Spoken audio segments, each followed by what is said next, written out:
Ngapain nih kita? Perkenalan. Serius perkenalan? Iya, perkenalan. Perkenalkan, nama saya Dea Aurea Salsabila dengan NIM 231011201349. Perkenalkan, saya Dian Indah Novita dengan NIM 231011201167. Halo teman-teman, perkenalkan aku Naila Sandi dengan NIM 231011201597. Saya Revalina Oktara Madani dengan NIM 231111201088. Saya Ribi Safira dengan NIM 231011201473. Nah, di slide pertama itu mengenai infrastruktur teknologi informasi. Infrastruktur ini memungkinkan penyimpanan dan pengambilan data yang aman, memungkinkan karyawan kolaborasi secara efektif, dan memfasilitasi integrasi teknologi baru. Tanpa adanya infrastruktur TI yang kuat, bisnis akan kesulitan untuk beradaptasi dengan perubahan kondisi pasarnya, menerapkan strategi baru, atau memenuhi permintaan pelanggan. Singkatnya, berinvestasi dalam infrastruktur TI sangat penting untuk memastikan kesuksesan jangka panjang dan daya saing organisasi manapun dalam lanskap digital saat ini. Selanjutnya ada pengertian sistem informasi. Kalian tahu nggak sih apa pengertian sistem informasi? Hah? Nah, aku kasih tahu nih ya, pengertian sistem informasi adalah tulang punggung organisasi modern dan memahami teknologi yang mendukungnya sangat penting untuk manajemen dan pengambilan keputusan yang efektif. Menurut Loudon and Loudon tahun 2020, sistem informasi terbagi menjadi 5. Yang pertama ada perangkat keras, yang kedua ada perangkat lunak, yang ketiga ada data, yang keempat ada people atau orang, yang kelima ada proses. Selanjutnya, komponen-komponen ini bekerja sama untuk mengumpulkan, memproses, menyimpan, dan mendistribusikan informasi dalam sebuah organisasi. Yang pertama, perangkat keras atau hardware. Menurut Romney and Steinberg pada tahun 2015, ia menyatakan bahwa perangkat lunak berfungsi sebagai platform untuk menjalankan perangkat lunak dan memproses data. Kalau menurut Loudon and Loudon pada tahun 2020, ia mengkategorikan perangkat keras ke dalam beberapa jenis. Yang pertama, ada server. Yang kedua, ada client komputer atau komputer client. Yang ketiga, ada storage device atau perangkat penyimpanan. Selanjutnya adalah perangkat lunak atau software.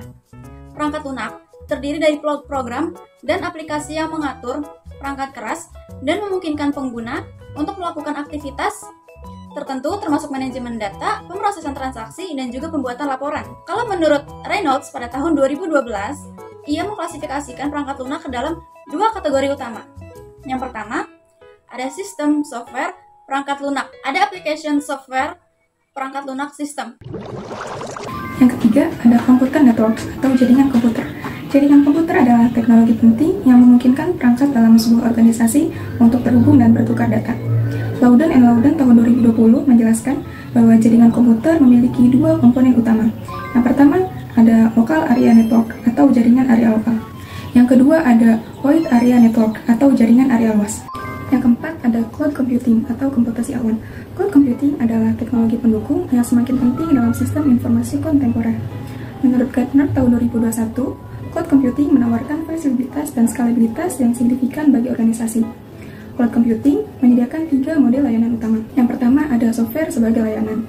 Organisasi dapat menggunakan produk software yang di-hosting di cloud. Yang kedua ada platform sebagai layanan. Kemudian yang ketiga ada infrastruktur sebagai layanan. Selanjutnya yaitu database teknologi atau teknologi basis data. Basis data adalah teknologi fundamental dalam administrasi sistem informasi. Basis data memfasilitasi penyimpanan, pengelolaan, dan pengambilan data secara sistematis dan efisien. Menurut O'Brien dan Marcus tahun 2007, mendefinisikan sistem manajemen basis data atau DBMS sebagai perangkat lunak yang digunakan untuk mengelola basis data, termasuk MySQL, Oracle Database, dan Microsoft SQL Server. Materi selanjutnya yaitu keamanan dan protokol teknologi informasi. Elemen penting dalam penerapan teknologi pendukung sistem informasi adalah keamanan data. Menurut Romney dan Steinberg tahun 2015 menyatakan bahwa ketika teknologi semakin canggih, bahaya terhadap keamanan data juga meningkat. Oleh karena itu, penerapan prosedur keamanan menjadi sangat penting untuk melindungi data perusahaan dari risiko peretasan, malware, dan pencurian identitas. Teknologi dan teknik yang meningkatkan keamanan data dalam sistem informasi. Yang pertama ada enkripsi data, mengubah data ke dalam format yang hanya dapat diakses oleh individu yang memiliki kunci enkripsi. Yang kedua, firewall, membatasi masuknya orang yang tidak berwenang ke dalam jaringan komputer organisasi.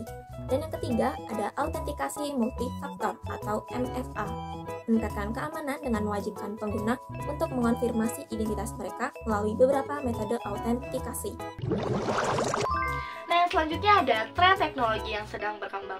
Menurut laporan dari Gartner tahun 2021, beberapa tren dan teknologi utama yang sedang berkembang dalam sistem informasi meliputi komputasi awan, kecerdasan buatan, dan Internet of Things. Kemajuan ini berpotensi merevolusi proses bisnis dan mendorong inovasi di berbagai industri. Nah, pada akhirnya, dengan merangkul teknologi terbaru dan memprioritaskan keamanan data, perusahaan dapat tetap menjadi yang terdepan dalam lanskap digital yang berkembang pesat saat ini.